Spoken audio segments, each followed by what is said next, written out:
Hello friends and welcome to my channel. आज के इस वीडियो में हम क्या करेंगे? आज के इस वीडियो में हम पढ़ेंगे लेसन 6 ल एनवायरनमेंट का बैक एक्सरसाइज। बैक एक्सरसाइज में हम क्या करेंगे कि मैं आपको बैक एक्सरसाइज को कैसे सॉल्व करना है उसके कुछ ट्रिक्स एंड टिप्स बताऊंगा, जिससे आप बैक एक्सरसाइज को सॉल्व करेंगे, उसको अपनी कॉपी में लिखेंगे, फिर उसके बाद जो मैं पीडीएफ देता हूँ आपको वैसे ही आप चेक करके कमेंट्स में मार्क्स बताएंगे। तो चलिए फिर स्टार्ट करते हैं अपनी इस वीडियो को। सबसे पहले हमारे पास क्वेश्चन दिया है कॉम्प्लेटे avec न पा, न परसोन, न रिया, न जमाई और न प्लू। अब ये क्या है? पिछले वीडियो में हम पढ़ के आए हैं कि कुछ हमारे पास एक्सप्रेशंस ऑफ नेगेशन होते हैं, और एक्सप्रेशंस ऑफ नेगेशन में भी कुछ एफर्मेटिव होते हैं और कुछ उन्हीं के नेगेटिव होते हैं। अब इसमें बेसिकली क्या कर रहे हैं, वो कोई ना कोई एक्सप्रेशन ना एफर्मेटिव का क्वेश्चन में दे देंगे। यहाँ पर देखो, जैसे कि एफर्मेटिव का कोई क्वेश्चन में दे देंगे, फिर कहेंगे इसका आंसर दो और नेगेटिव में दो।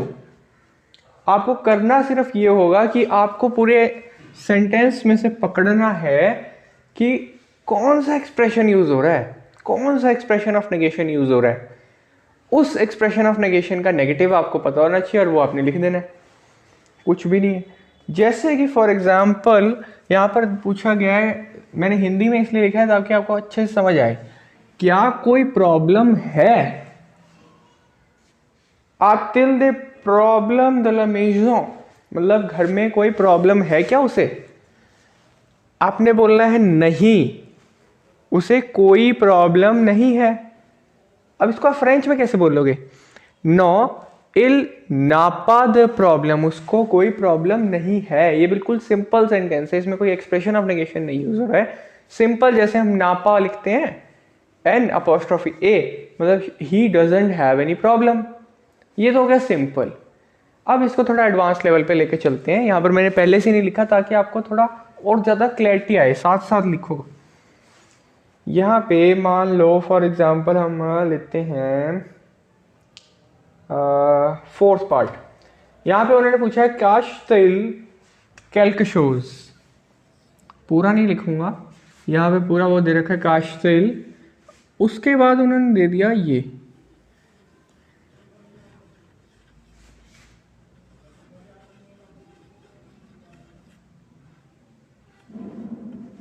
Calc shows. ये देखते ही आपके दिमाग की बत्ती जलनी चाहिए, यार ये तो एक्सप्रेशन ऑफ नेगेशन है।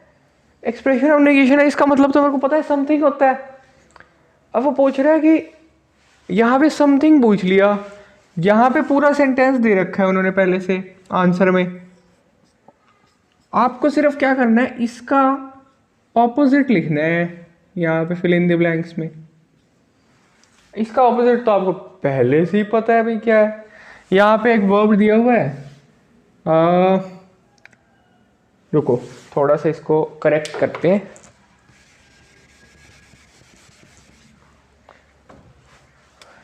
यहाँ आपके पास ब्लैंक दिया है, उससे पहले एक लाइन दे रखा पूरा अपना सेंटेंस पहले कंप्लीट किया हुआ है, उसके बाद वर्ब दे दिया काश, फिर उसके बाद ब्लैंक दिया हुआ है और फिर फुल स्टॉप है और उसके आगे सेंटेंस है। ये यहाँ पे डॉट डॉट लगा देता हूँ, सेंटेंस है आगे।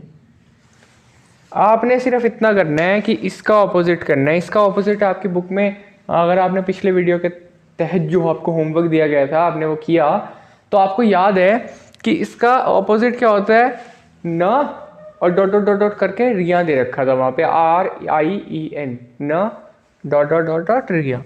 अब न के अब जो डॉट डॉट डॉट डॉट है वो मैंने पिछले वीडियो में आपको समझाया था कि वो वर्ब आएगा वहाँ पे डॉट डॉट की जगह।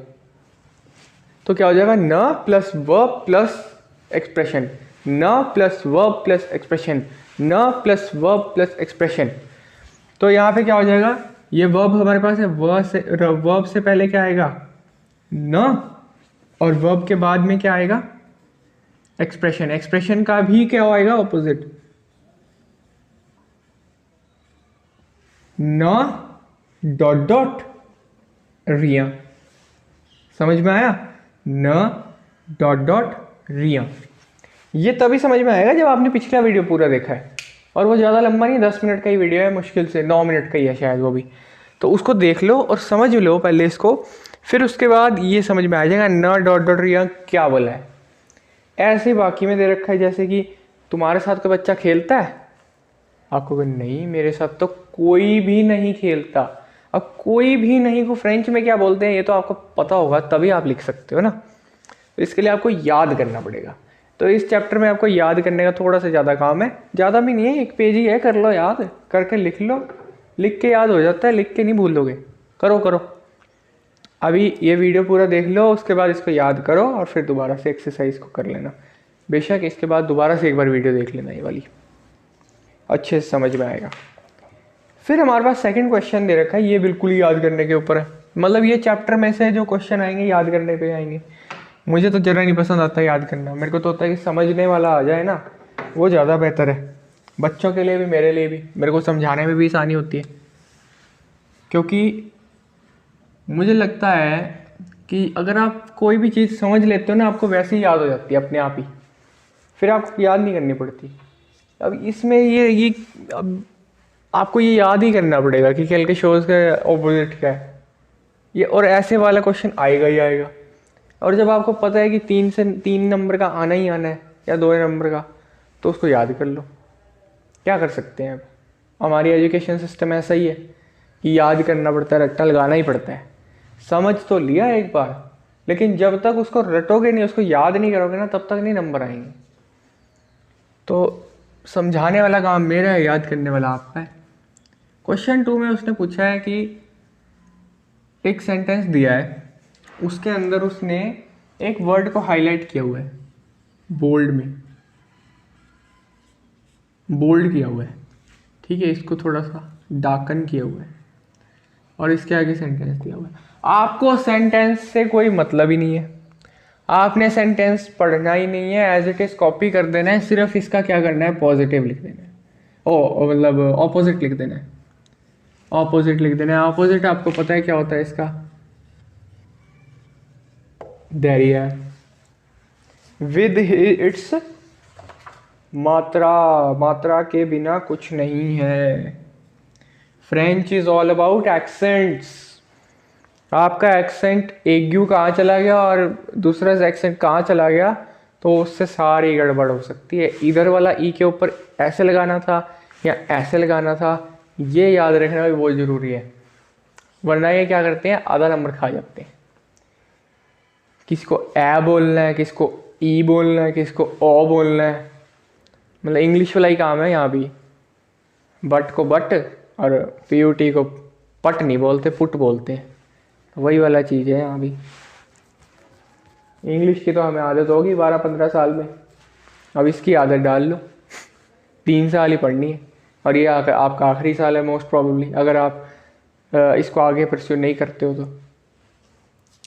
चलो कोई बात नहीं, अभी ये बात छोड़ो। ये हमारा क्वेश्चन सबसे आसान रहेगा, इसमें आपको ऑपोजिट्स याद करने हैं। अगर आपने कर लिए पिछले वीडियो के होमवर्क में, तो आपको ये क्वेश्चन वैसे ही बन जाता है, ये आपको समझने की भी ज़रूरत नहीं थी। फिर इसके बाद जैसे अगले पार्ट में दे रखा है तुझूर, तुझूर का क्या ऑपोजिट होता है, जमाई होता है। फिर उसके बाद स्यूर दे रखा है, स्यूर का क्या होता है, सूस होता है। फिर आपरे दे रखा है, आपरे का आवों, पूर का कूत, कौंत्र। तो ये था हमारा मेन जो क्वेश्चंस थे। क्वेश्चन 3 में मैच द फॉलोइंग दिया हुआ है। अब मैच द फॉलोइंग की एक मैं आपको ना पिक डाल दूंगा, जो PDF होगी ना, वो मैं अपनी बुक के अंदर जैसे मैंने मार्क किया ना, उसको आप PDF को देखना ध्यान से। इधर वाली साइड जैसे है ना, ये मैच द फॉलोइंग है। यहाँ पे भी क्या कर रखा है इन्होंने, जैसे पार्ट 1 है, यहाँ पे दे दिया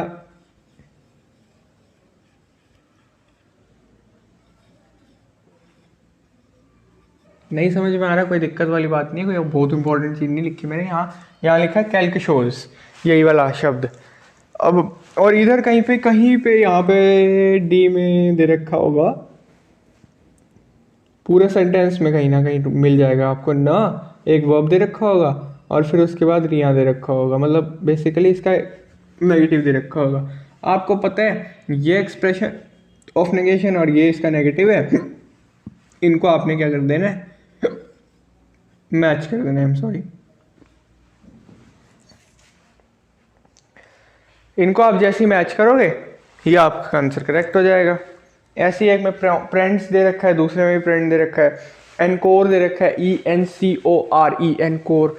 और इस साइड में क्या दे रखा है, राइट साइड में उसका ये ऑपोजिट दे रखा है, न और वर्ब, न डॉट डॉट प्लू, न डॉट डॉट प्लू। तो उसको आप मैच कर दोगे, बस मैच द फॉलोइंग में ये है।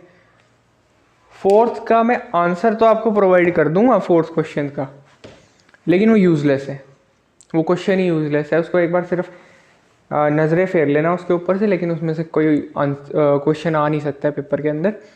क्वेश्चन नंबर 5 है जो, वो हमारा है लिसनिंग का क्वेश्चन। यहाँ पे मेरे पास CD अवेलेबल नहीं है, एग्जामिनर के पास भी CD अवेलेबल नहीं होती है, और वो ये क्वेश्चन आपसे नहीं पूछ सकता है, तो इसको भी आप छोड़ दो। क्वेश्चन नंबर 6 में है कि इन एक्सप्रेशंस को यूज़ करके आप दोस्तों से अपने क्वेश्चन पूछो। ये आप एक एक्टिविटी के तौर पे कर सकते हो, जिससे आपकी कंसेप्ट्स और ज़्यादा अच्छे से क्लियर होंगे, लेकिन इसका एग्ज़ाम से कोई लेना देना नहीं है, सिर्फ आपके कंसेप्ट क्लियर करने के लिए। और 7th क्वेश्चन भी बिल्कुल बकवास है, मतलब 4th 5th 6th 7th बकवास हैं। 4 क्वेश्चन वैसे ही कट के क्वेश्चन नंबर 1 और 2 में से पूछा जाएगा। क्वेश्चन नंबर 3 भी बिल्कुल बकवास है, नहीं आएगा पेपर के अंदर, जो मेरे को लगता है। मतलब ये ना कह देना कल को कि ये देखो ये वीडियो है और आपने तो इसमें बोल रखा है कि नहीं आएगा और आ गया। मतलब ऐसा 99.99999% तो नहीं आता, और 4th 5th 6th 7th में तो नहीं आएगा बिल्कुल भी। क्वेश्चन 1 2 3 फिर भी आ सकता है।